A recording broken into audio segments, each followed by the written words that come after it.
So what are we? Where are we now? Gita Pravaha. Very wonderful. We have something very nice, very relevant for us to hear. So Gita Pravaha, we heard about the significance of Bhagavad Gita and then the summary of Bhagavad Gita. First chapter, second chapter, third chapter, fourth chapter, fifth chapter, sixth chapter, seventh chapter, eighth chapter, ninth chapter, 10th chapter, 11th chapter, 12th chapter, 13th chapter, 14th chapter, 15th chapter, 16 chapters. Today we will hear the 17th chapter. The last but one. 17th chapter. Shraddha Traya Vibhaga Yoga. The divisions in faith. So what did we hear? The first chapter, Arjuna said, Krishna, I can't fight this. Krishna. These are the reasons why I can't fight. I can't do this bhakti, Krishna. First chapter. Second chapter, Lord Krishna says, Arjuna, you got to do this. You got to do this, and this is how you need to do this. And then the Lord speaks about the Nishkama Karma Yoga. Second chapter, third chapter, and then fifth chapter, all about Nishkama Karma Yoga. And fourth chapter is about the transcendental knowledge. And at the end of the fifth chapter, Nitya Sannyasi, Gunatita Sthiti. Just those words itself, dear devotees. They are like anchors that we can look forward to. Nitya Sannyasi. This is how you are going to be Nitya Sannyasi internally. This is how you reach Gunatita Sthiti, transcendental. Transcend the modes. So that in the fifth chapter. And how to do that? Through Ashtanga Yoga, that was said in sixth chapter. But we heard about the comparison Bhakti Yoga and Ashtanga Yoga comparison. And at the end of the sixth chapter, Yoginam api sarvesham matkaterantaratmanam shraddhavan bhajate yomam samiyuktatamo mataha, said Bhagavan. Now that he has said that, from the seventh chapter, Shri Bhagavanu Vacha is all about Bhagavad Tattva, the Jiva Tattva, and the four kind of thinking, the four kind of thinkings that bring a person closer to Krishna, and the four kinds that can take away a person away from Krishna. Then the demigod worship, and then the worship of impersonal Brahman. And you know what comes next? After 7th chapter, 9th is the twin chapter. And in the 9th chapter, you know what's next? That is glories of Krishna Bhakti. That is also mentioned in the 9th chapter. Everywhere it is mentioned a little bit, especially past the 7th chapter, but especially in the 9th chapter. Apichetsu duracharo bhajate mam ananya bhak sadhuryeva samantavya samyak vyavasitosi saha. Very assuring. That's 9th chapter. So 7th and 9th, and in between is 8th chapter. That's about the very important moment, Prayana Kali. Transition time, the soul leaving the body, 8th chapter. 10th chapter is Samagram. Is the Lord Krishna is saying how he is the source of everything that is existing, everybody that is existing. That's followed by the Chaturshloki Bhagavad Gita, 10th chapter. And after that, the vibhutis that the Lord has in this material world. For us, the special vibhuti that the Lord has for us is vibhuti as Paramatma. He couldn't leave us. He couldn't just send us to material world like that. Okay, you want to turn away from me? Okay, go to this material world. Now you go. You go. You take care of yourself. He didn't do that. I'll be on standby. I will be with you. I'll come with you. That vibhuti is Paramatma. So we heard about all the vibhutis of the Lord in this Jagat, the material world. That's the 10th chapter. And 11th chapter is Vishwarupa Darshana Yoga. What was it looking like, the darshan? Who were in the Vishwarupa? and who had the privilege of having darshan of Vishwarupa, the Kala Rupa part of the Vishwarupa, which so the Kala Rupa who majestically spoke, Nimitta matram bhavasavya sachi. Do you see that the result is decided? Game is fixed. You just have to be an instrument. You want to do that? So, Kalarupa, the Kalarupa portion that we have heard, and Arjuna's response and reaction to the Kalarupa, and the prayers offered all in the 11th chapter. 12th chapter is about Arjuna's question, Bhagavan, I see that you are the Supreme Personality of Godhead. But can you please tell me, is the worship to your personal form superior to, is the worship to your personal form amongst the worship to your personal form and the impersonal Brahman, which one is better? And then Lord Krishna says, of course, worship to the Rupa Guna Leela. Okay. And after that is ladder to Lord Krishna. And the last section is the dear qualities, qualities that are dear to Lord Krishna. Qualities that are dear to Lord Krishna, and those qualities are very natural for somebody who are pure in their heart. Yes, pure-hearted devotees. So that we have heard. 12th chapter. Done. 13th chapter is about fundamental questions. 6 fundamental questions. Kshetrajna, Kshetra, Purusha, Prakriti, Jnana, Jnaya. 13th chapter. Yeah. And after the 13th chapter,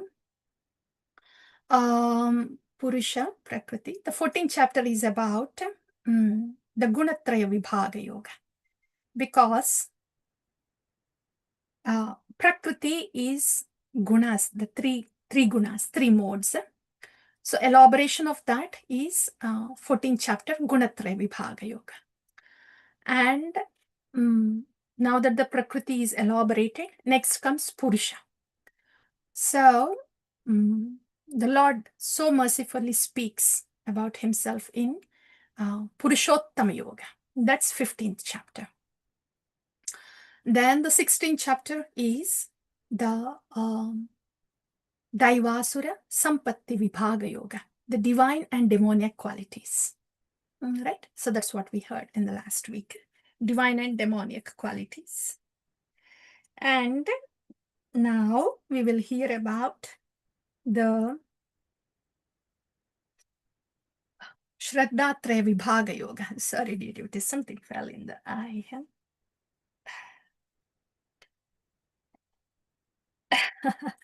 Gunatraya, Shraddha-traya Vibhaga Yoga. So that's in the 17th chapter. That's what we are going to hear. Shraddha-traya Vibhaga Yoga. Shraddha is faith. So the faith, the divisions of faith. So I'm going to share the PowerPoint now. But the connection is this. 14th chapter is about Gunatraya Vibhaga Yoga. So the 17th chapter is more like a continuation of that Gunatraya Vibhaga to Shraddha-traya Vibhaga. 14th chapter gave us an overview of these 3 modes. The signs and symptoms. What would be the behavior of somebody, and what is their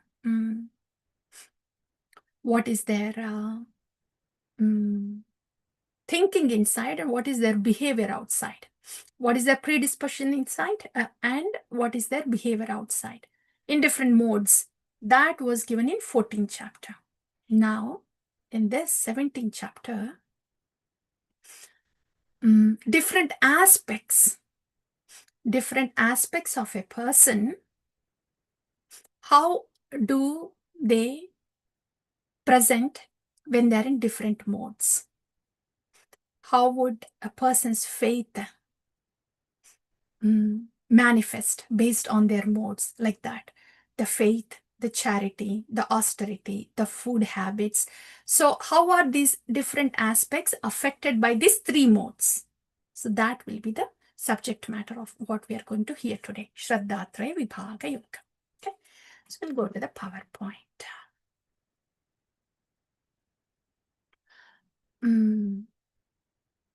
1 second, please.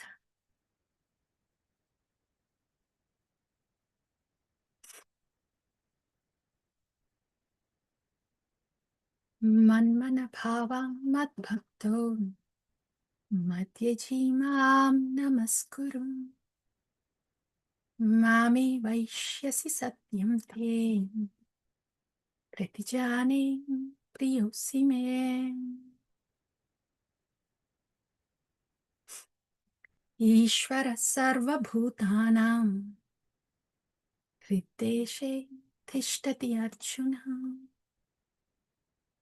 Brahmayan sarva bhutani Yantrarudhani mayaya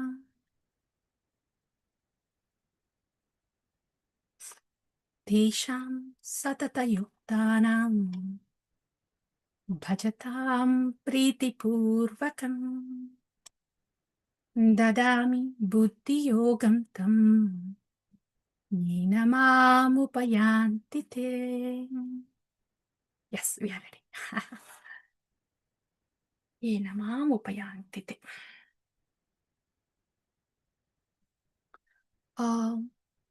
That's Bhaktavatsala Krishna.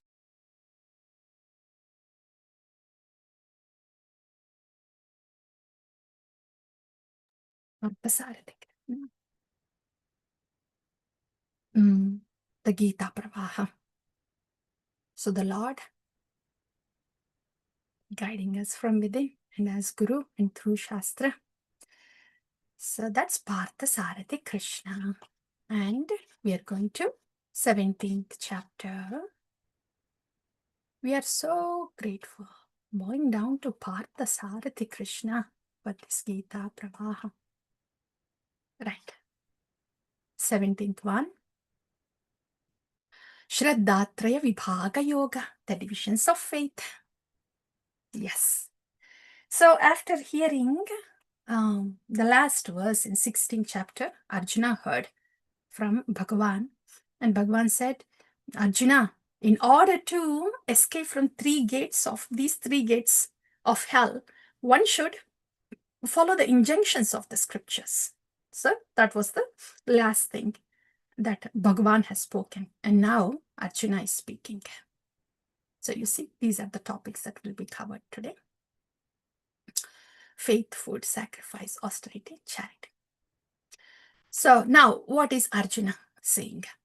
After Bhagavan said, one should follow the scriptures, Arjuna, in order to prevent sliding down to the hell through these three doors. Then Arjuna says, Arjuna uvacham ye shastra vidim utstrijya yajante shraddayan vitaha tesham nishtatu ka krishnam satvamaho rajastamaham. Krishna, see, ye shastra vidim utstrijya yajante shraddayan vitaha. Say, you have described about the demonic qualities and the divine qualities. This is wonderful. But I have a question, Krishna. See, who follows the scriptures and you said, then ultimately they will go to Parampadam. Following the scriptures, it falls into the divine qualities. Not following the scriptures, they fall into demonic qualities. But I have a question, Krishna. What if not having faith and not following the scriptures falls in demonic qualities? I hear that. But what about somebody is worshipping, but not exactly based on the scriptures? So, what category do they fall in? In which gunatraya do they fall in? Is that goodness, passion, or ignorance? They're worshipping. They're not like demons. At the same time, they're not following Shastra. So, where does this fall, Krishna? This kind of worship? Then the Lord speaks. Shri Bhagavanu Vacha Trividha Bhavati Shraddha Dehinam Sa Swabhavajam Satviki Rajasi Chaiva Tamasi Cheti Tam Shrunu. Arjuna, I hear you. You're saying that they worship. You're also saying that they don't follow the scriptures. What does that mean? On what basis are they worshipping then, if they're not following the scriptures? They are going with whatever this mind and intelligence is saying. And what is this mind and intelligence influenced by? The gunas. So, yes. Swabhavaja. Based on one's nature, they will have predominance of a specific guna. So their worship, based on what guna is predominating in them, their worship also falls in that category. So then the following, next, the question would be then, okay, so if their worship is falling in three categories, goodness, passion, and ignorance, who would they worship? Those who are in goodness. What is their object of worship? Who is their object of worship? Those who are in passion, what's their object of worship? And for ignorance, who are they worshipping? Can you guess? Shri Bhagavan Uvacha Yajante Satvika Devan Yaksharaksham Rajasaham Pretan Bhutaganams Chenya Pretan Bhutaganams Chanye Yajante Tamasa Janaha. Those who are in Satvika Bhava, goodness, they worship demigods. Those who are in Rajasika Bhava, then they worship Yaksha, Rakshasams, demons. Those who are in ignorance, they worship Preta, Bhuta, Bhutaganas, the ghosts and spirits. Arjuna, this is how the worship falls in three modes, and these are the objects of the worship, Arjuna. Is that so? The mode of goodness. People who are in mode of goodness, they worship the demigods like Brahma, Shiva, Devi. And we have to remember, Lord Shiva and Devi, their tattva is a little more complex, but they also wear this hat of demigod. So Brahma, Devi, Lord Shiva, Indra, Chandra, Surya, this is demigod worship. So this is what the Lord is saying. Those who are in mode of goodness. And again, when we hear this in mode of goodness, what it means is predominantly in mode of goodness. But they also will have passion and ignorance. Every jiva has all these three. But when we hear that a person is in mode of goodness, what it means is the predominant mode is goodness, like that. So, for mode of goodness, that's demigods. And for those who are in passion, they worship demons. Wow, really? Worshipping demons? We don't see anybody around worshipping demons.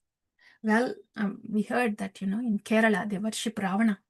And certain part of, Asia, they have worship of Ravana. They have that. But again, the demons is, here, the meaning is sense gratification. All right? And so Srila Prabhupada explains, those, especially in India, who think they are God, self-declared, self-made gods, they are ample in India. Ample. Both in North India and South India. They declare that they are God. And very surprisingly, people believe that they are God. Very surprisingly, that she is the incarnation of goddess Durga, and he is the incarnation of, very sadly, most often, most commonly, Lord Krishna. Like this self-declaration of their godhood happens, and very, very surprisingly, India is the place for this, that they believe that they are gods and the worship goes on. Oh, when I first heard that, my jaw dropped. I'm like, what? But that happens. So that is worship in the mode of passion. And worship in the mode of ignorance is worshipping ghosts and spirits. This is black magic, a tantra vidya. There is left-handed tantra, right-handed tantra, like that. So I think this is right-handed tantra, the tantra vidya, black magic. So they do worship ghosts and spirits, and this is where they use alcohol and all forbidden things are done, and forbidden things are used in this kind of worship of dark spirits. So that is the mode of ignorance. Right, dear devotees, this is what Sri Bhagavan Vacha is. In the contemporary world, if we have to understand, for our understanding, and if somebody comes and asks, what is this according to Bhagavad Gita, can you please tell this specific thing, in which mode does it fall, this kind of worship? So in general, the worship in the mode of goodness, there is a especially worship in the mode of goodness is the peace prevails in that kind of worship. Okay, so any religion, any kind of worship where the peace is prevailing, that can be in the mode of goodness. Worship in the mode of passion, to prove that one's religion is superior over the other religion. Yeah, that kind of worship, to prove that my object of worship is better than your object of worship. That's mode of passion. But there is no violence there. But worship in ignorance is there is violence. In the name of God, they don't hesitate to kill others, suicide bombers, like that. So in the name of God, when there is violence that is being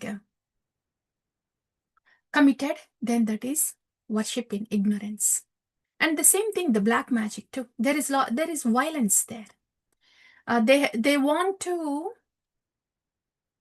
acquire these powers of controlling others, and then use them for their desires. Pretty violent.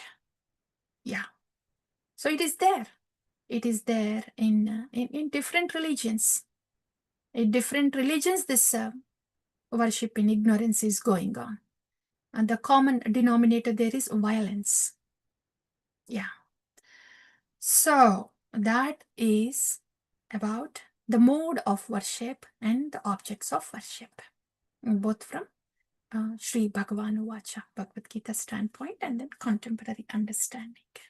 Next comes, dear devotees, this chapter is pretty light, in the sense we don't have to put a lot of effort to understand the philosophy, the tattva, and nothing to really strain here. It's pretty easy, very light subject matter, and it's a short one. Yeah, and it's helpful to us both from a practical standpoint, especially when we come to this topic of austerity. Yeah, it will be very helpful to us. And rest of the things are good to know for us, and also to answer questions if somebody comes and asks. So among this, we are now hearing about faith. We heard about faith. Next, we'll hear about food. We will hear it. And when we hear about sacrifice and austerity, these two, we have a lot to learn that can be helpful to us. Of course, after that, charity. That's all. Only these topics. This is just a little bit. So we heard about faith. Next, food should come directly. But Bhagavan decides to speak a little bit about the austerity here. Ashastra vihitam ghoram tapyante ye tapo janaha Dambhahankara samyuktaha kamaraga balanvitaha karshayanta sharirastam bhutagramam acetasaha mam chaivantah sharirastam tan vidhi asura nischayan. Actually, this topic of austerity, we will combine it with the austerity in goodness. So we will go to this topic now about food. What is Bhagwan saying about food? What are the foods that people like to eat? That will tell them, not exactly. That can actually tell them which mode is predominant in them. Yeah. And also, the food that we take can also contribute to the mode that is accumulating within us. So by changing our food habits as much as possible, which is not so easy, then there can be a little change in our modes within. So let's hear about the food. Ayu sattva balarogya sukha priti vivardhanaha rasyaha snigdaha stira hridya ahara satvika priyaha. For sattvic people, people in mode of goodness, what ahara is priya? What do they like? Ayu, sattva, balarogya, sukha, priti, vivardhanaha, rasyaha, snigdaha, stira, hridya. So that food, that ayu, increases the longevity. Sattva gives the purifying our existence. Means not really pushing us to craziness. Bala, strength. Arogya, health. Sukha, happiness. Priti vivardhanaha, increasing. Sukha priti vivardhanaha, increasing happiness and satisfaction. Rasyaha snigdaha stira hritya. These, what kind of foods does give whatever was just mentioned? Rasyaha snigdaha stira hritya ahara. Those foods that are juicy, that are fatty, wholesome, and pleasing to the heart.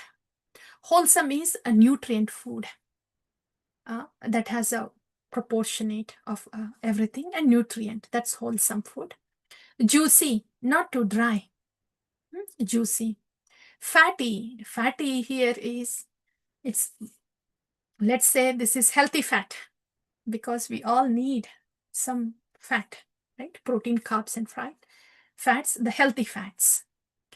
And pleasing to the heart. When we take that food, when we take that food, it just feels like, this is just right. It's pleasing, like that. There are certain foods that will make us want to eat more, eat more. That's the passionate foods. Masala in there, and this and that. You can't stop eating. You just want to eat more food. That is in passion. But in goodness, it's pleasing to the heart, and it's pleasing to the body also.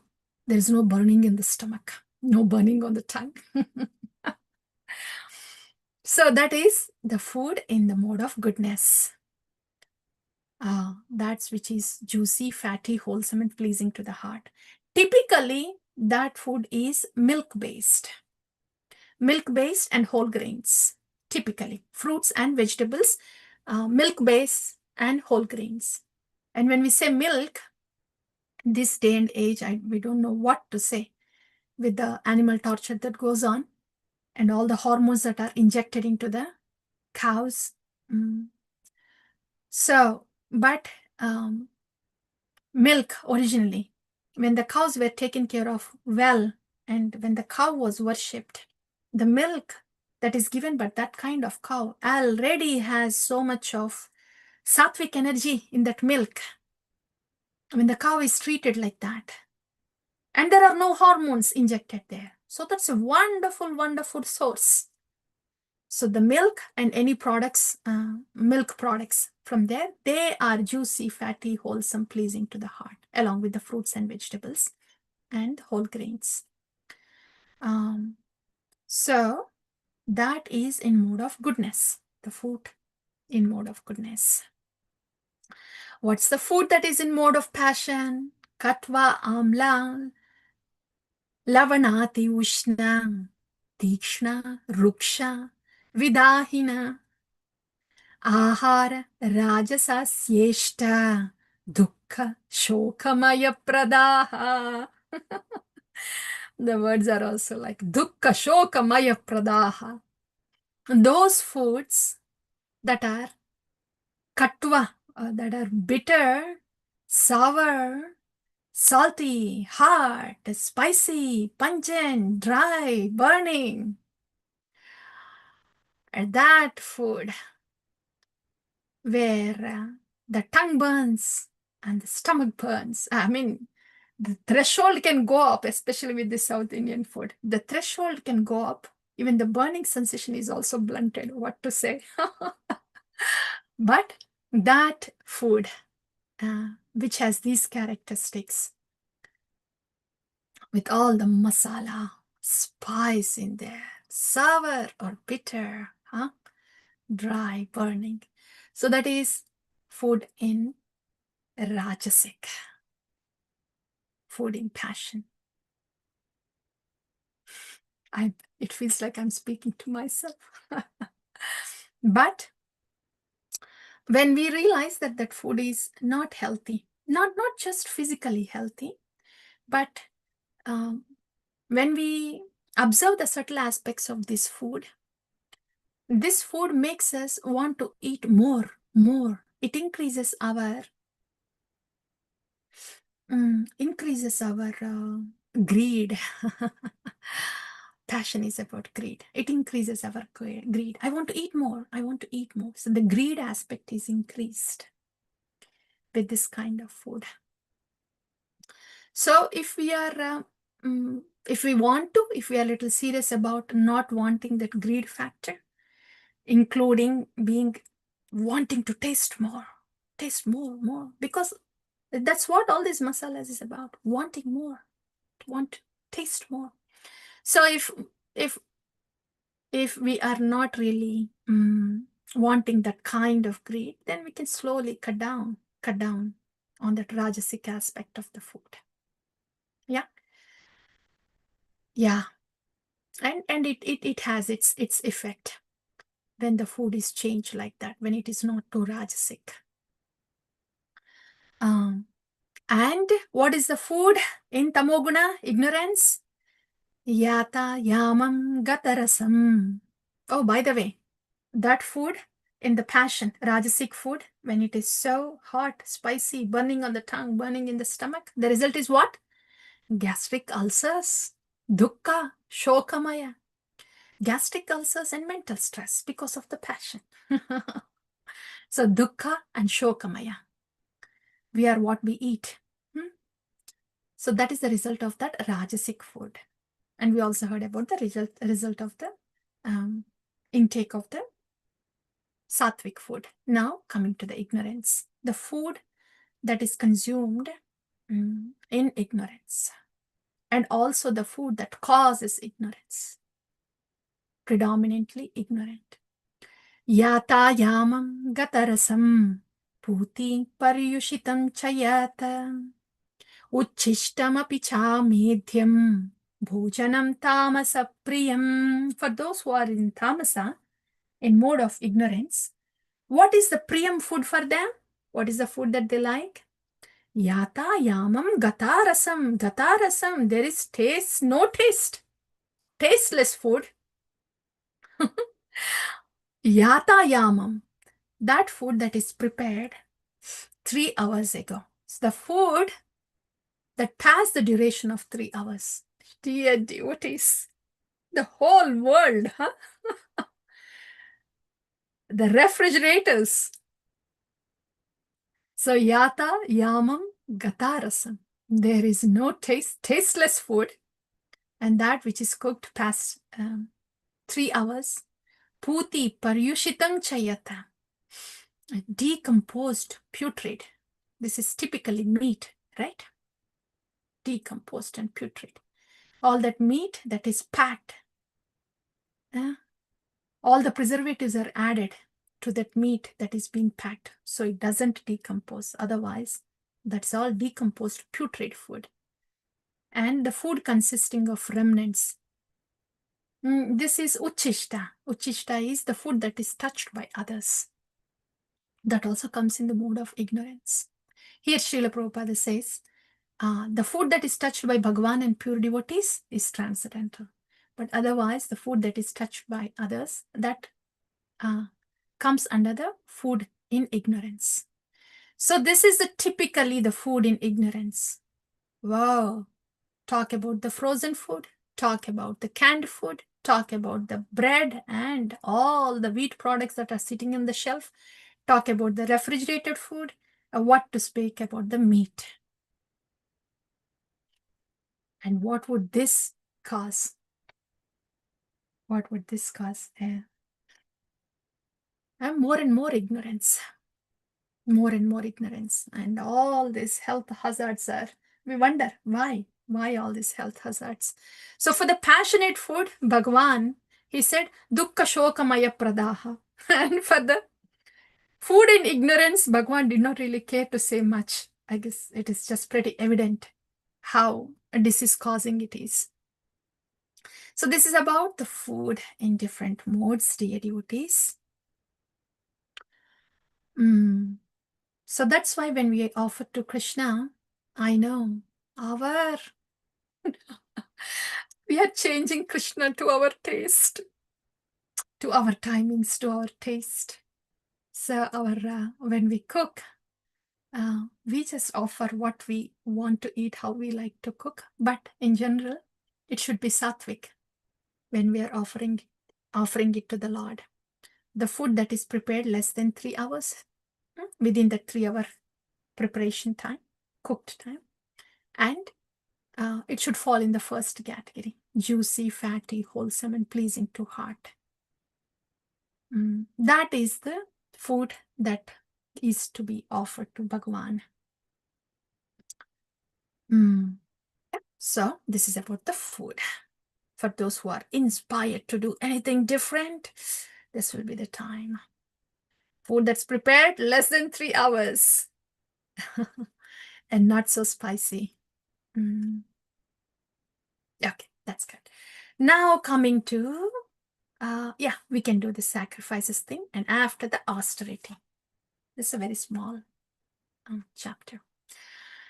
How about the sacrifices? This is a good one in the sense we have something that we can take from here. Okay, sacrifices in different modes. Apala kanksha bhir yajno vididishto ya ijyate yashtavyam evati manaham samadhaya sasatvikaha. That's sasatvikaha. That's the sacrifice in the mode of goodness. Apala kankshipir, not expecting any palam, result. So that yajna, that sacrifice that is done as a matter of duty, viddidishto ya ijyate, just as a matter of duty and not expecting any fruit from it. Yeah? That kind of sacrifice is the sacrifice that is done in the mode of goodness.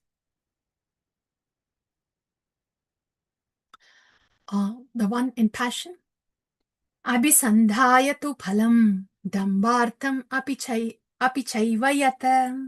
ijyate bharata sreshtha tam yajnam vidhi rajasam. And in the mode of ignorance, vidhi hinam asrishtannam Mantrahinam adakshinam Shraddha virahitam yajnam tamasam parichakshate. So, the yajna that is done in the mode of passion, what is it? Abhisandhaya tu phalam. That sacrifice that is done with an expectation of the result. Expecting a result, huh? Dambardam apichaivayat ijate bharatasreshta. And expecting some result out of the sacrifice or to be known for that sacrifice. To be known, to acquire recognition. So for one's own pride or for a written benefit. If a sacrifice is done in that mood and intention, then that is the sacrifice that's done in the mode of passion. And how about the sacrifice in the mode of ignorance? Viddihinam. There is no regard for the Viddihinam, no regard for the scriptures. And Ashrishta Annam. There is no distribution of the prasadam. Mantrahinam. There is no mantram there. Adakshinam. There is no remuneration to the priest. Shraddha Virahitam. There is no faith. Shraddha Virahitam. There is no faith. This is a typical, I'm just recalling. There are so many pujas that are done, in the Hindu culture. There are many pujas that are done for different purposes. Not that the priest would really follow the Shastra. He would just utter the mantras, whatever he utters, because nobody around would know what the priest is uttering. All they want is, okay, let's call the priest, because if we do this puja, then our problem would go away, or we will win the lottery. That's all. And call some temple or a priest or somebody, and all they want is somebody called as priest come sit here and do some puja here. It doesn't have to be based on the scriptures, and they don't necessarily distribute prasadam for everybody. And the mantra, again, the mantras, they don't really care about the mantras there. All they want is that the puja to happen. Dakshinam has to be given, otherwise the priest will not come. And Shraddha Virahitam. Shraddha Virahitam is not having the faith. Not having the faith. So when yajna is done like that, then that is in the mode of ignorance. So this is different sacrifices done in different modes, dear devotees. And generally, the sacrifice that is done, the karma kanda, it is categorized as the sacrifice in the mode of passion. And the sacrifice that are conducted by, the Rajasu Yajna, they're like that. As a matter of duty, the Kshatriya king, if they are doing that sacrifice, then that is considered as the sacrifice in the mode of goodness, like Prithu Maharaj doing the sacrifice. He was doing it just because it was a matter of duty for a king to do that sacrifice. So that was in mode of goodness. The Karmakanda people, when they do the sacrifice, it was more in the mode of passion, because it's fruitive mentality. When I do this sacrifice, some devata will give me some benefit, like that. And sacrifice and ignorance is, we see, there is so much greed in there, right? There is no distribution of annam, there is no dakshina, and there is no faith also. That's in ignorance. That's right. But is it pertinent to us? Yes. Yes, dear devotees. For us who are in devotion, the sacrifices that we do in bhakti is, of all the sacrifices, the Lord says in Bhagavad Gita, right? Japa. I am the japa of all the sacrifices. So japa, our Harinam japa, that's one sacrifice that can be considered as a sacrifice. And the second thing is swadhyaya, is the scriptural study. These two things. So in bhakti, for us, these two things are there. Yeah. Coming to japa, if the japa is done without faith, I know somebody forced me to take the diksha. Okay, I took it. I don't know how much this chanting can help me. Yeah. And there is no faith. Doing it because I have to do it. I don't know how much this is going to help me. So what happens? There is no faith, no interest. And so what happens?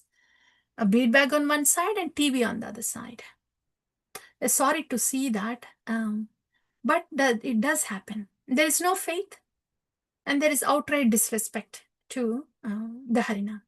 So there is no faith. There is no faith, but the sacrifice is going on. Japa bead bag is going on one side, and the TV is going on the other side, and there is no faith. So that kind of japa sacrifice is in ignorance. And the japa, that is, if you have heard anybody saying, I chant, 64 rounds. Yeah, I kind of chant it. I really like chanting 64 rounds, I want to chant every day because the japa is so good. The 64 rounds is so good. Like, okay, you might be chanting 64 rounds, but why? Why all this? Just to grab some attention for their gratification, like that. To be known that they are chanting so many rounds like that. So the sacrifice is happening. Yeah. Hare Krishna, Krishna Krishna, Hare Ram, Ram Ram, Hare Krishna, Krishna Krishna, Hare Ram, Ram Ram, Hare. There are many rounds, so we have to catch up. Sacrifice is happening, but with an intention to be known for pride. That is sacrifice, japa in passion. Also, sacrifice in passion, japa in passion. There is no specific label given. Okay, Krishna, nadanam najanam nasundarim, yes. But the mind really goes to Dhanam, Janam, Sundarim, to the people around, to the things around. As the japa goes on here, accepting a japa, the mind goes on an excursion. Excursion. Uninterrupted time for the mind to go on excursion and to ponder on people, to ponder on things, of how to get something from someone, something from, in some situation like that, how to get it. Mind is busy. That's why it is wandering around. Otherwise, it would be with the Harinam, right? So that's passion. Passion is the rush of the mind to want something. So that japa, that sacrifice is in passion. Japa is in passion. What is japa in goodness? Doing the japa as a matter of duty with no desire or reward. Hard, right? But the beauty is, dear devotees, if this japa is done like, okay, I don't have a great taste, right? But I want to do this yajna because this is given to me. This is given to me by my Gurudeva. So I want to keep this promise, at least that, as a matter of duty. When the japa is done like that, and if there can be a little gratitude there, this is given to me as my rescue, a little gratitude at least, and as a matter of duty, then the japa can get closer to goodness. Yeah, because the mind is not making any plans and there are not great expectations of what is going to happen soon after the japa. So there are not great expectations, no plans, and mind just gratefully being with the japa as a matter of duty. So that's japa in mode of goodness. When we are trying to this japa in mode of goodness, goodness is just simply being, simply being with the mantra that we are uttering, peacefully, gratefully, if possible. Yeah, and just that can get us deeper into the japa. So when we think of how can all these anarthas go, how can we advance in bhakti, how can we get namruchi, all that starts here. When the japa is in goodness, how can my problems be solved? How can I fix that problem? How can I avoid this problem? This is all passionate, right? That's why the mind is very active during the japa. To avoid the pain, to fix the problems, and to get something out of someone and somewhere. That's why mind is very active. But in order to accomplish all those, actually, all that the mind is looking for, all the miseries will subside.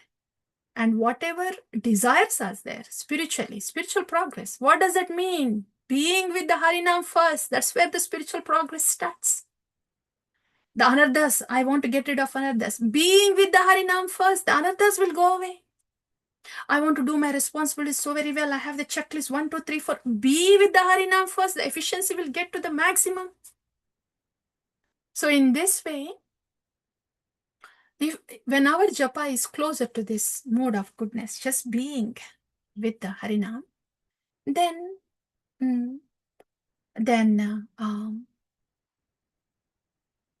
the purpose of wandering mind is already accomplished. But because the mind is wandering to solve the problems, to fix the problems, to prevent the problems, or to get something, all that will be done just by being with the japa, being with the Harina, japa in goodness. So that's something to remember, dear devotees. That's where the things get started very wonderfully. Just being with the Harina, with the japa. And the other sacrifice is Svadhyaya, is scriptural study. Yeah, dear devotees. When we are hearing Shastra and when we are reading Shastra, both. See, when we are hearing Shastra, Sri Bhagavan Vacha, and the other Shastra, Bhagavatam, Chaitanya Charitamrita. When we are hearing this, hearing is a sacrifice. Everyday hearing, put everything aside, and you are hearing, and you're really hearing with attention. Yeah, hearing is a sacrifice. But hearing with faith. Oh, I am hearing this. And what I'm hearing here would someday will happen to me. That is hearing with faith. I'm hearing, but I don't know if this will happen to me or not. I know I'm spending 1 hour, but I don't know if this will be useful or not. If this will be useful or not, or if this will happen to me or not. That is sacrifice in ignorance. We are hearing anyway. Hearing with faith. Hearing with faith. We have all good reasons to have that faith. There are people around, and this is an authentic path like that. So that is Swadhyaya, hearing. Hearing or speaking should be done with faith. So we may speak, but if we don't have faith in what we are speaking, then that is sacrifice in ignorance. Just speaking because we have to speak with no faith is in ignorance. Hearing because we have to hear with no faith is ignorance. And second one is, yeah, I am hearing Shastra. And I'm speaking Shastra. How can I make use of this Shastra to get my things done, to get some recognition? Speak in a way that I can catch some attention. How can I use this Shastra? There also. So that is, we have heard the Shastra, we learned the Shastra, but how are we using the Shastra? to just get that attention. That is sacrificing passion. That is sacrificing passion. When the Shastra is used like that, that's passion. And what is the Shastra Swadhyaya in goodness? Is in hearing with faith and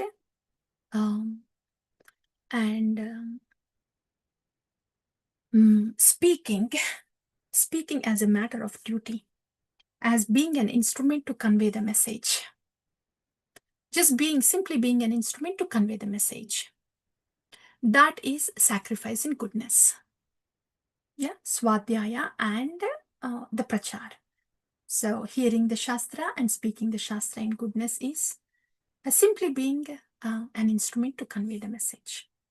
So that is sacrifice in goodness. Yeah. So that's about the Japa and Swadhyaya. Okay. This is a good chunk. After this austerity, then it's almost the end of the chapter. All right, dear devotees. We heard a little bit about the food. Okay. A little bit about the worship there. Actually, regarding the worship. Yeah, we heard about the worship. But the faith part we did not touch there. It will be very helpful actually. Okay, when we are summarizing, we'll get to that because it will be very helpful from a practical standpoint. In the worship, we'll talk about the faith too. And so we heard about the sacrifice and now austerity. So coming to austerity, well, yeah, this one, right? First, Bhagavan spoke about the austerity in passion and ignorance. What is that? Ashastra vihitam ghoram tapyante ye tapojanaha dambhahankara samyuktaha kamaraga balanvitaha karsyantah sharirastam bhutagramam acetasaha mam chaivantah sharirastam tan vidhi asura nischayan. Asura, demoniac. So this is the austerity in passion and ignorance. What is it? Ashastra vihitam goram. Ashastra. That which is not in line with Shastra. Ashastra vihitam. Goram. Goram is a pretty severe, brutal, severe. Tapyante ye tapo janaha. Performing that kind of austerity. For what? Damba ahankara samayuktaha. Out of performing that out of pride and egotism. Damba and ahankara. Kamaraga balanvitaha. Why like that? Why are they doing this? Severe, almost ghoram is almost like very severe, brutal. Why are they doing it? Kamaraga balanvitaha. They are very much dragged by lust, wanting something. Especially, these in India, especially, yeah. South India I have seen. I don't know if you have seen in North India. They whip themselves. These men, bare chest, on the bare chest, they just whip themselves. And sometimes we see not only the marks of the whip, but there can be bleeding too. But still they just go on whipping. They have to drink, they have to consume alcohol before they do this kind of ghoram. Severely inflicting their body, they have to drink, they have to be intoxicated, otherwise they will not be able to tolerate that pain. So this kind of austerity, inflicting the body. So that is one thing. And the second thing, I think in Muslims we have seen, they walk on the fire, the burning charcoal. That's one thing. And in Christians also have heard that comes in the penance actually, not in the austerity. That's there in that we can discuss there. But so going through this austerities where they inflict their body brutally, ghoram, this comes under ignorance and passion. Why do they do? They do it kama raga balanvitaha, impelled by lust, and they are full of pride and egoistic that they are doing this impossible thing, so-called impossible, because generally people would not do it. And so in this way, they torture their body. Bhagavan says, not only they torture their body, they also torture me, the super soul dwelling within. So this kind of austerity is demoniac.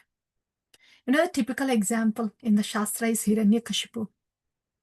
And that demon, I think he's Vrikrasura, that demon who was cutting his flesh and offering it to Lord Shiva in the fire, in the yajna.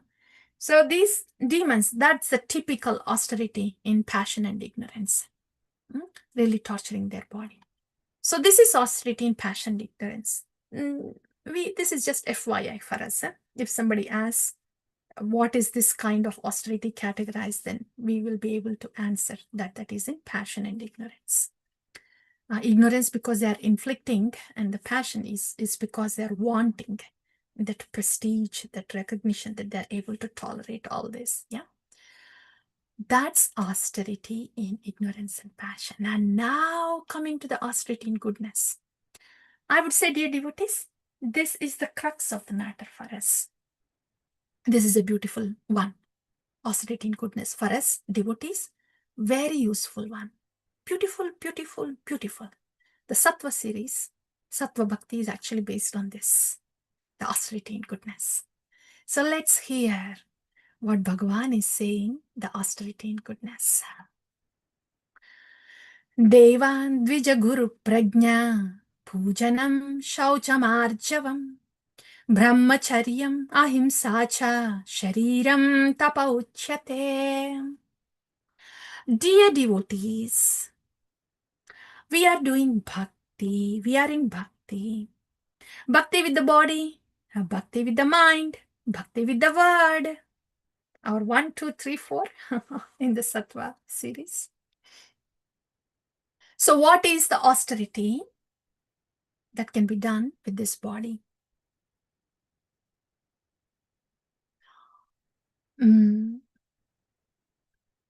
Service, seva.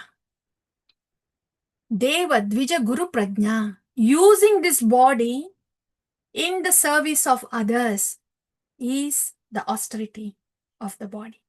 Using it in the seva, keeping it clean and keeping it simple. Simple means don't have to decorate this body too much in order to grab attention. Keep it simple.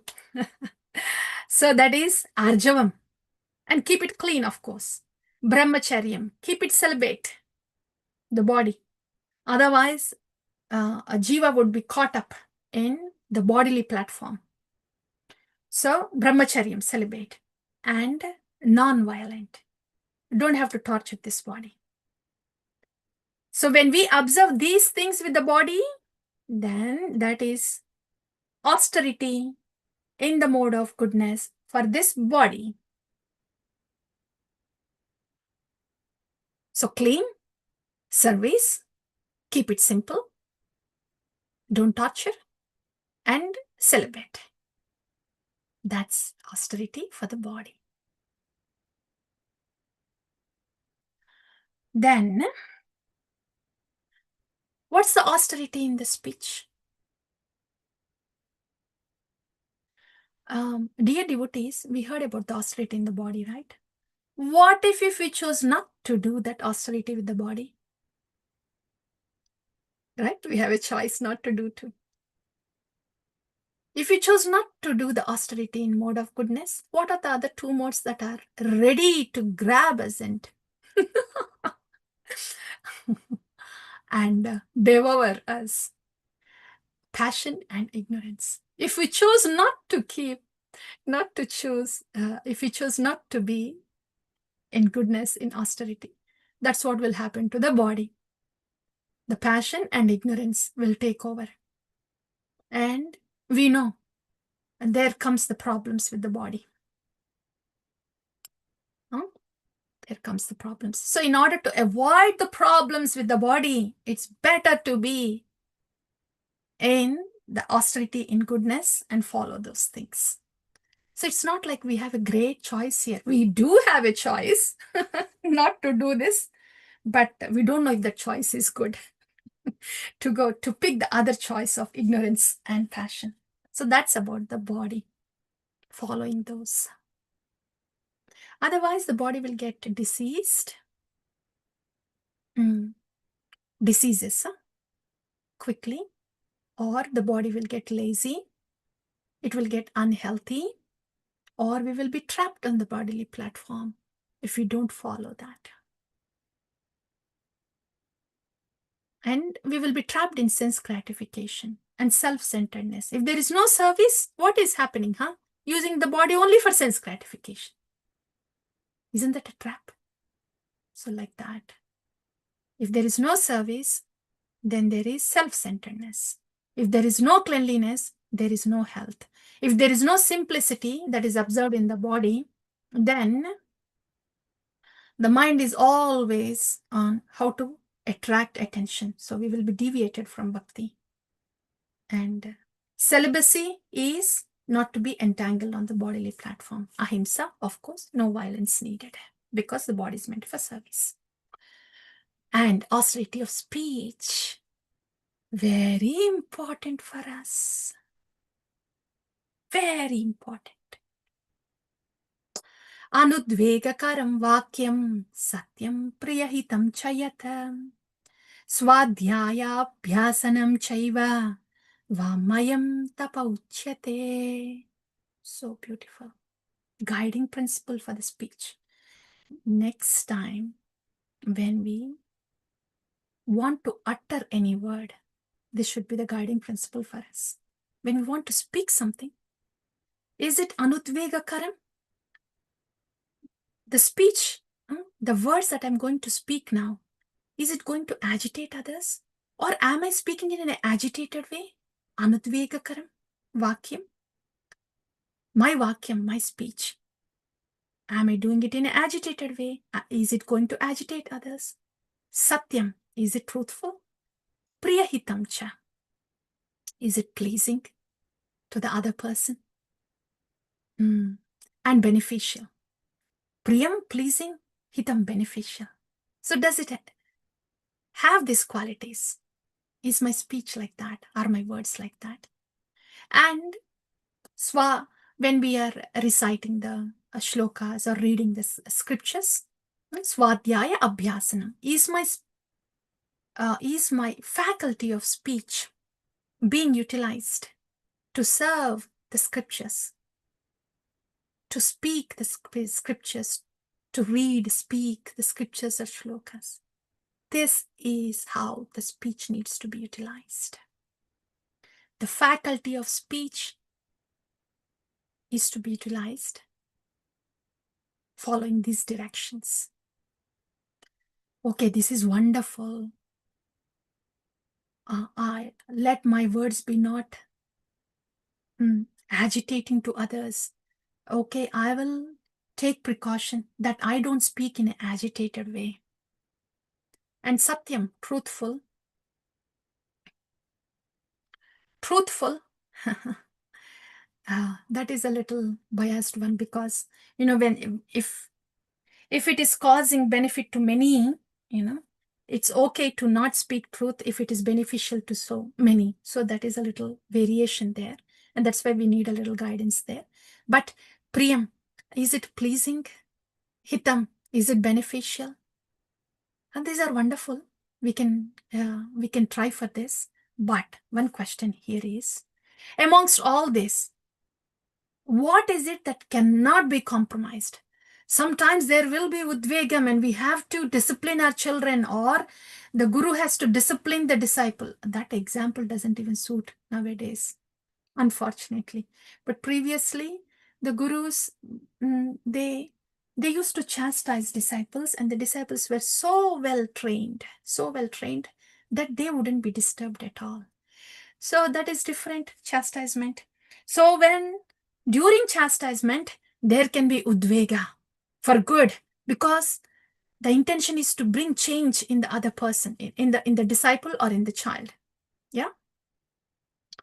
Then it will not be pleasing to the child or to the disciple, but it will be hitam.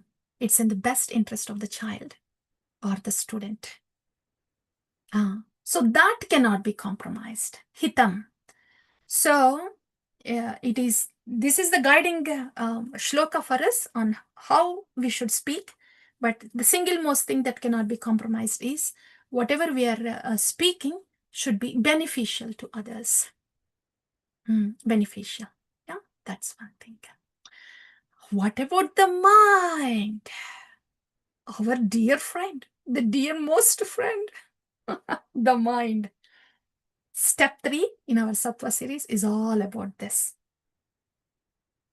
Bhakti, before it happens outside, it happens in this factory called mind. What is it? What is the austerity of mind? Mana prasada saumyatvam, maunam atma vinigraham, bhava samshuddhir iti etat, tapomana samuchyate. Very important shloka. Actually, for today's session, this is the most important one. The rest of them are just FYI. Mana prasada saumyatvam. Mana prasada is satisfaction of the mind. Srila Prabhupada says there will be satisfaction of the mind when there is no sense gratification.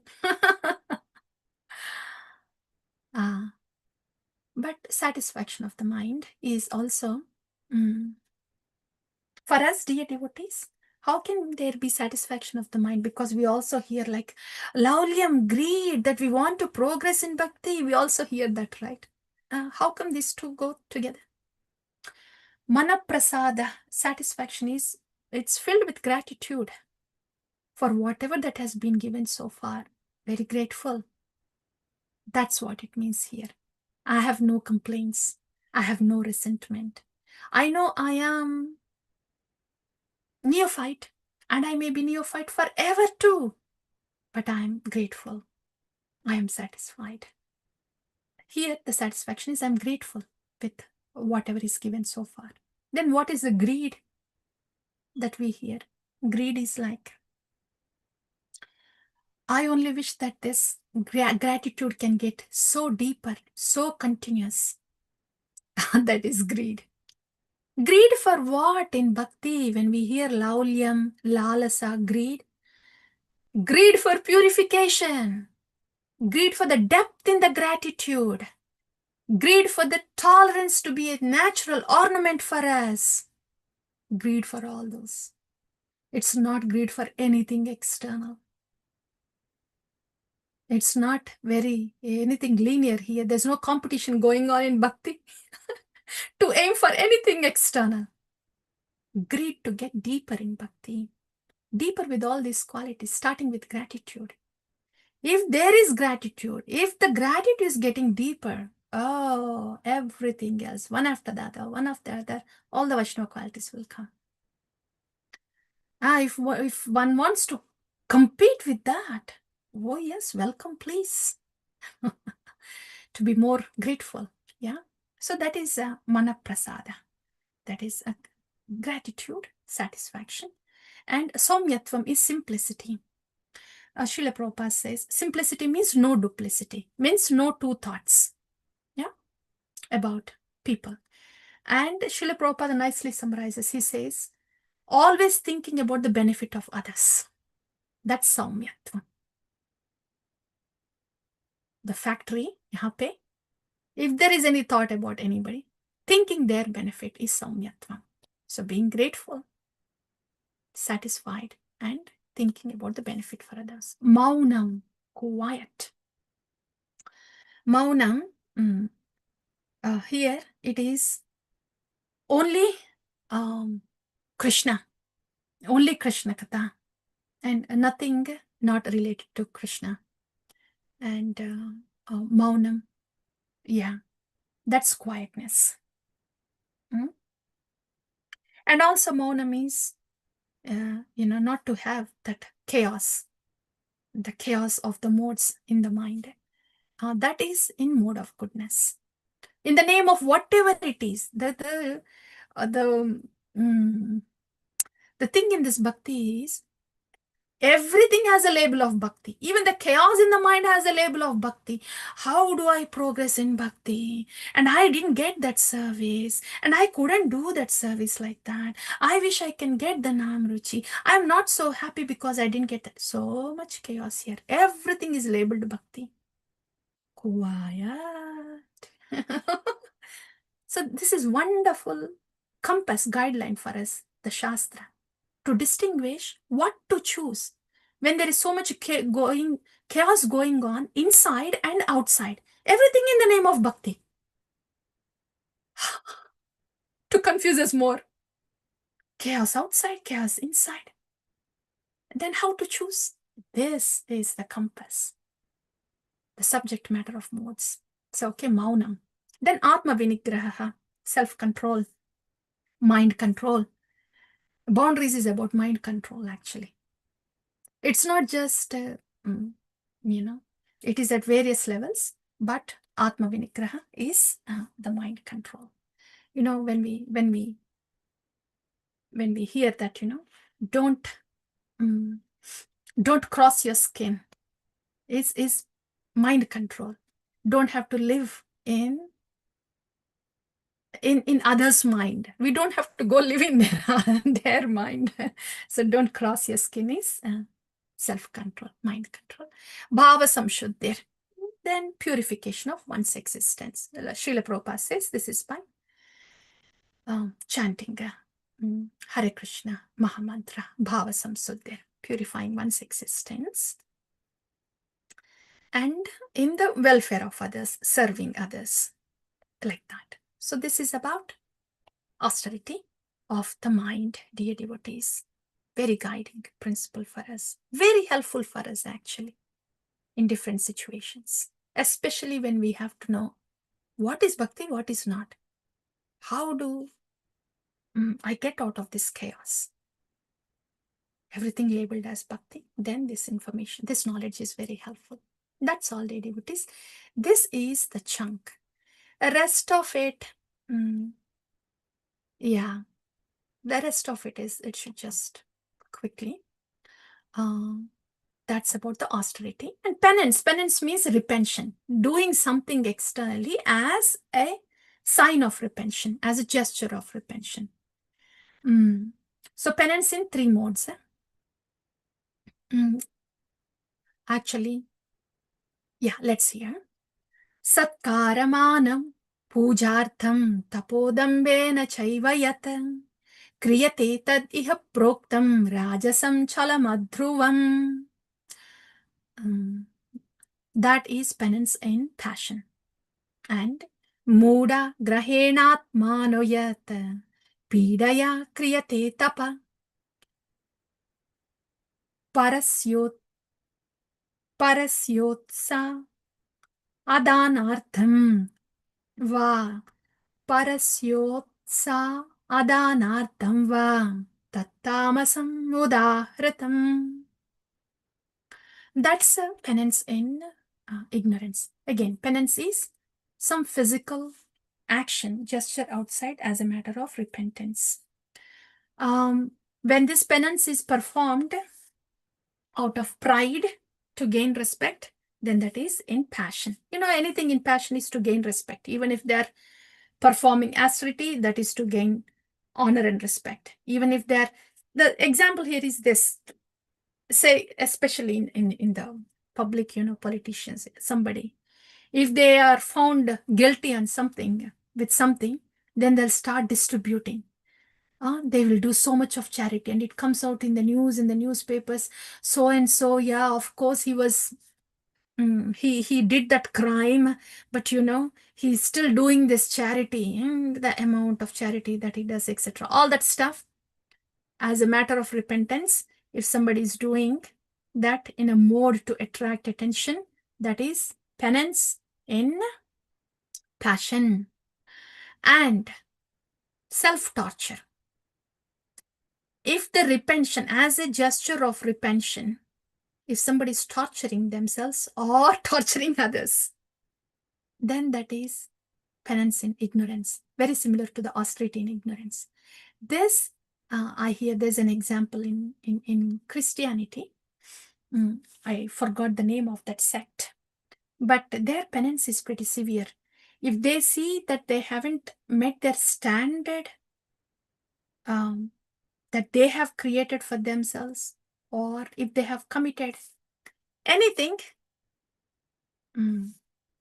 any sin, whatever their list of sin is, then they would, what I heard is, with iron, with sharp-edged iron, they just, with sharp-edged iron chain, they squeeze it tight on their thighs until it bleeds. Like that. That's self-torture. So that penance, even if it's a matter of repentance, is in the mode of ignorance. Okay. And charity. Charity is just more of an FYI. Yeah? The charity that is done in mode of goodness. If a charity, datavyam iti yad dhanam diyate anupakarini desha kale cha patre cha taddanam satvikam smritam. If charity is given just as a matter of duty, not expecting anything in return, then at proper time and place, that's charity in goodness. Of course, Srila Prabhupada says in this day and age, charity given in the best, charity given in the best interest of the soul to spread the Krishna consciousness. And that is the best way of doing charity. That is the charity in goodness. But charity done in order to, again, the same thing, expectation of the result, something in return, is the charity in passion. And charity that is performed at impure place, unworthy persons, that's charity in ignorance. One little take home for us is, we have a tendency to donate, to help, right? Especially when I have heard something lately. One of my daughters, she was saying on TikTok, there was a homeless person who was begging on the street, and there he was saying, if you don't have cash, you can Zelle to my account. Excuse me, are you really a homeless person begging people to Zelle to your bank account? I was wondering who in the world would give charity to that kind of people. Anyway, that is the US charity. But coming to India, sometimes we see people, we want to help them, but we don't know what they are going to do with their money, with the money that we are going to give. They may be drinking alcohol, buying tobacco, chewing tobacco, many things. Our intention is to see that their hunger goes away like that, but it may not be utilized in that way. So just being a little thoughtful, if possible. I have heard some, when they want to give money, instead of giving money, they buy food and then give it. They buy fruits and then they would offer it. So if they're really hungry, then they would take it. If they're not hungry, they would not take it. They don't need it. They don't need the charity. There's something to just keep that in mind. That's all, dear devotees. That's about the charity. And Om Tat Sat. The gist of these two shlokas, these two is about Om Tat Sat is, have you ever heard, especially, after each chapter of Bhagavad Gita recitation, we hear Om Tat Sat Iti, like that. And in all the sacrifices also, Om Tat Sat. We hear that. So this is just FYI. What does that mean? Om Tat Sat. So Bhagavan is saying, this Om Tat Sat, this is used to indicate the supreme absolute truth. Three things are there. Om Tat Sat. Why Om? Why Tat? Why Sat? Om is to attain the supreme. Tat word is to get free from material entanglement. Sat word is for the object of devotional sacrifice. Om Tat Sat. So if any sacrifice is done, any sacrifice, charity, penance, now that we have heard all this, right? So after performing any of the sacrifice, charity, penance, etc., this Om Tat Sat is uttered. Why is it uttered? It is to see that by performing that particular sacrifice or austerity or charity, Om, the supreme absolute truth, is attained because he is the object, and one would get out of the material entanglement. So for this purpose, I am doing this charity, sacrifice, or penance. For that reason, Om Tat Sat is uttered at the end of all the Vedic sacrifices and rituals. That's just for our information. And yeah, that's all, dear devotees. So that's the 17th chapter. And I remember I said this one regarding the worship here, because it's the only place where we can bring this topic regarding the faith. Especially for us when we start bhakti, this is the last point. Our faith, when we start a bhakti process, it is not big. It's not big.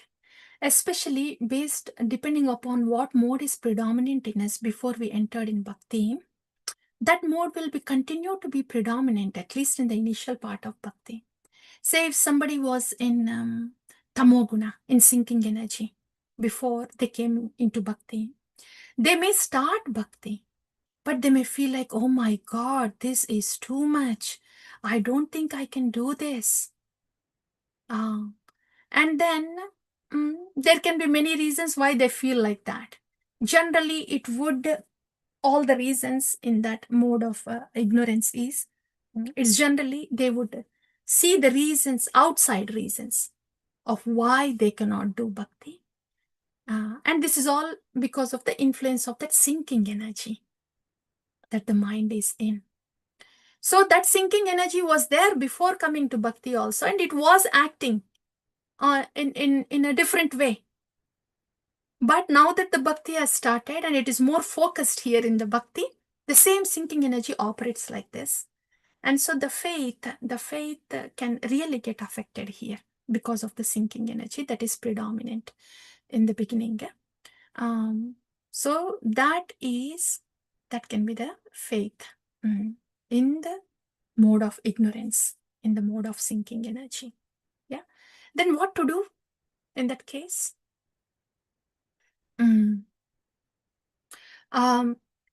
For the ignorance, to come out of the ignorance, the immediate rescue is the passion. It's difficult to come to goodness from ignorance. So in order to combat, the antidote for sinking energy is gushing energy immediately. So when somebody feels like that, sinking energy is laziness or depression. Then immediate rescue is move, passion, rajasic. Do something with the body. Even if it means walking, take a walk. Or if you are inspired in bhakti, then service. Do something. It could be at home, it could be outside, anywhere. But keep moving. Movement is the antidote for stagnation. Especially in the initial part, dear devotees. When the faith is little and is at stake because of this influence of sinking energy, then this can be the rescue. And keep it going, keep it moving. Keep it moving. And that is for the body. So keep it moving in some service, in some movement. And also whatever helps the mind to feel encouraged.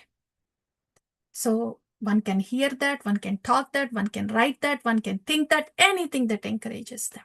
This is in the self-care, like that. And the other thing is not to put high expectations at all, because already in the sinking energy, and when you raise your bar up there, which is difficult to do, that will sink us more. So not to put too much of expectation on oneself. And the other thing is zero comparison with others, because this comparison, when coupled with high expectation of one's own self, only causes more and more sinking. Yeah, so those two, we should avoid those two, and then just keep moving with the body, do some service, and then see whatever helps to be grateful, to keep going. Gadi chalna hai. Yeah. So that is faith in the mode of ignorance. And faith in the mode of passion is somebody really passionate before coming to bhakti. Oh, accomplished, and proved themselves, and now comes into bhakti, and the same gush is there. So for them, bhakti, faith is there. It's not really at stake as compared to those who are in sinking energy. When we are in sinking energy, faith is there for them. Their faith will be high when there is an applaud around, when they can accomplish the result, when they can see the result, then their faith will be big. But when they don't see the result, when they don't get the applaud, the faith really fades. They think, oh, these devotees around, they are not at all enthusiastic. They don't even recognize me. They don't even have gratitude. Are they really devotees? And then the aparadas will start. Like that, then the faith can come down. So what to do when we are like that? When the faith, when we are in gush like that, rajasic, then we just have to see that we don't do any aparadas with our gush. Then the faith will be there. It will be safeguarded. Because they're not in sinking energy, they can go on. They can go on. They're pretty resilient, which is very good. But all that they need to do is see that there are no aparadas. That's all. That's faith in passion. And faith in goodness. Say, if somebody, even before coming to bhakti, if they have done something in the past before coming to bhakti, and after coming to bhakti, if they don't seem to have much difficulty in understanding what this process is about and actually practicing what the bhakti, if they don't have too much of a difficulty, it is to be understood that their faith is in goodness, in the mode of goodness. Because they were like that before. So what all they need to do is they just need to know the tattva. They need to know the tattva to get rid of the tattva Brahma. And of course, then they will be careful. Then their faith generally is pretty strong because they're already in that goodness before they came in, especially. So this is faith in goodness. This is faith in different stages. This is important, especially when we are starting bhakti, dear devotees, in the initial stage. All of us are driving different cars. Our cars are different. Our driving skills are different. And the weather conditions can be different. So many different things. So we have to drive according to our capacity and our car's capacity. Safety is important. It's okay to go on to the slow lane. Safety is important. And going on in the journey is important. So like that, we just, we will know better. Now with all this knowledge of modes, we will know internally what we are, and we get the guidance accordingly from the Shastra. That's all, dear devotees. Though this is a small chapter, I think we took time in elaborating certain points because otherwise we will not get this opportunity again. Once we are past this chapter, Bhagavad Gita will be done and we will lose this opportunity. And this is something important for us. That's all. So what did we hear? Only this. That's all. We heard about the faith in different modes. We just heard that. Especially for us, when we start bhakti, we just make our journey based on what our condition is and our car condition is. That's the take home for us in regards to that faith. After that, food, it's all left to you, how inspired you are to do. And then sacrifice. There we heard about the japa and swadhyaya. How just being with japa, with harinam, just being there can really be a solution to all the problems and prevents all the problems. That causes the progress in bhakti. And that gives the peace, everything. Okay, that's one thing there.